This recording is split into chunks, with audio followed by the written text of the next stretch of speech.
નમસ્કાર મિત્રો, વેધર ઇન્ફોર્મેશનમાં આપનું સ્વાગત છે અને હું છું પરેશ। ખાસ કરીને આજની વિડીયોમાં આપણે બે પ્રકારની વાત કરવાની છે। એક તો આવનારા દિવસ એટલે કે એપ્રિલ મહિનાના છેલ્લા અઠવાડિયાના તાપમાન વિશેની વાત કરવાની છે અને બીજી વાત કરવાની છે કે આવનારા ચોમાસામાં વરસાદ કેવો રહેશે, જેના પણ અખાત્રીજના પવને આપણે અગત્યના સંકેત આપ્યા છે।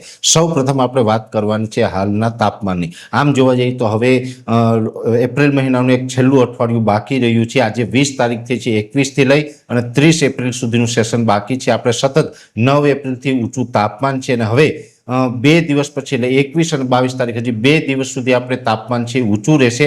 22 તારીખ પછી 2 દિવસ માટે તાપમાનમાં આંશિક રાહત મળશે, એટલે 1 થી 2 ડિગ્રીની રાહત મળશે। કદાચ 22, 23 અને 24 એમ 3 દિવસ સુધી તાપમાનની અંદર 1 થી 2 ડિગ્રીની રાહત મળે તેવી શક્યતાઓ છે। 25 તારીખથી ફરીથી એક બીજો હીટવેવનો નવો રાઉન્ડ છે ચાલુ થવા જઈ રહ્યો છે।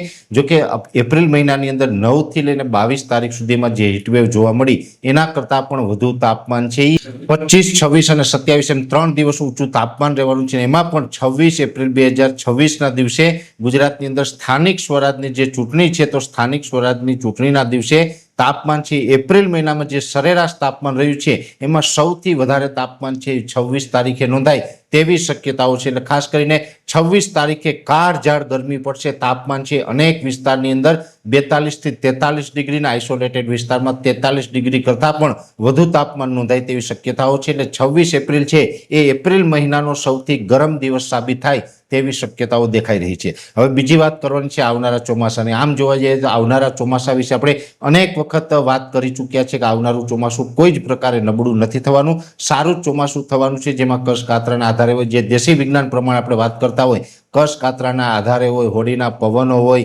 અથવા તો ચૈત્રી દનૈયા છે। તે પછી આપણે ગઈકાલે એટલે કે 19 એપ્રિલ 2026ના રોજ અખાત્રીજ હતી અને અખાત્રીજના દિવસે અનેક જગ્યાએ જે આપણે પવન વહેલી સવારે જોવામાં આવતો હોય છે, જે પવનના સંકેતો અલગ અલગ મળ્યા છે, એમાં પણ ખાસ કરીને અમે આધુનિક ટેકનોલોજીનો સહારો લીધો હતો। એટલે અમે સેટેલાઇટના માધ્યમથી પવનોનું પ્રિડિક્શન કર્યું હતું કે પવનો એ સમયગાળા દરમિયાન કઈ દિશાના જોવા મળ્યા। મુખ્યત્વે ઘણી જગ્યાએ નૈઋત્ય દિશાના, મોટા ભાગના વિસ્તારોની અંદર પશ્ચિમ દિશાના, અમુક વિસ્તારમાં વાયવ્ય દિશાના, આ સિવાય 2-5% વિસ્તારો એવા પણ હતા કે જેમાં અગ્નિકુણાનો અથવા તો દક્ષિણનો અથવા તો ઉત્તર પૂર્વના પવન જોવા મળ્યા હતા। બાકી 90% વિસ્તારની અંદર નૈઋત્ય, પશ્ચિમ અને વાયવ્ય દિશાના પવનો જોવા મળ્યા છે। એટલે એકંદરે એટલું કહી શકાય કે સૌથી સારા ચોમાસાના સંકેતો છે એ ગઈકાલે અખાત્રીજના પવનથી મળ્યા છે। આમ જોવા જઈએ તો કસ કાતરા, હોડીનો પવન, ચૈત્રી દનૈયા એણે જે વરસાદ વિશે સંકેતો આપ્યા હતા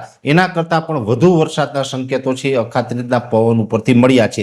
એટલે અખાત્રીજના પવનની જે આપણે વાત હતી એ આપણે 2 દિવસ પહેલા પણ વિડીયોના મારફતે આપણે માહિતી આપી હતી કે કઈ રીતે પવન જોવાનો હોય છે, અને એ પવનના આધારે આપણે જોવા જઈએ તો સૌથી સારા સમાચાર છે આપણે અખાત્રીજના પવને આપ્યા છે। એટલે ચોમાસું છે એ સમયસર અથવા તો થોડું ઘણું સમય કરતાં વહેલું પણ થઈ શકે અને ચોમાસું છે એકંદરે ઓલ ઓવર સારું રહેશે। અને અખાત્રીજના પવનના જે સંકેતો છે એ ઉપરથી આપણે એવું પણ કહી શકાય કે 2026નું ચોમાસું છે એ સારું રહેશે। પછી આવનારા સમયમાં આપણે શિયાળુ પિયત પણ કરી શકીએ અને ઉનાળુ પિયત પણ કરી શકીએ એટલી પાણીની વ્યવસ્થા થઈ જશે। આ પ્રકારના વરસાદો પડે તેવી શક્યતાઓ છે એ અખાત્રીજના પવન ઉપરથી લાગી રહી છે।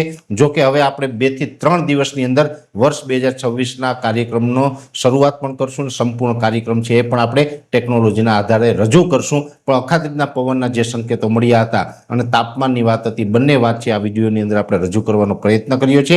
વિશેષ માહિતી છે નેક્સ્ટ વિડીયોમાં આપવામાં આવશે। અત્યારે આ વિડીયોની અંદર એટલું, અંતમાં દરેક મિત્રોને વિનંતી રહેશે વિડીયોને લાઇક આપીને દરેક ગ્રુપમાં શેર કરી દેવો। જો તમે અમને યુટ્યુબ ઉપર જોઈ રહ્યા હોય તો ચેનલને સબસ્ક્રાઇબ કરજો, સાથે ફેસબુક પેજ તથા ઇન્સ્ટાગ્રામ આઈડીને ફોલો કરજો। નમસ્કાર।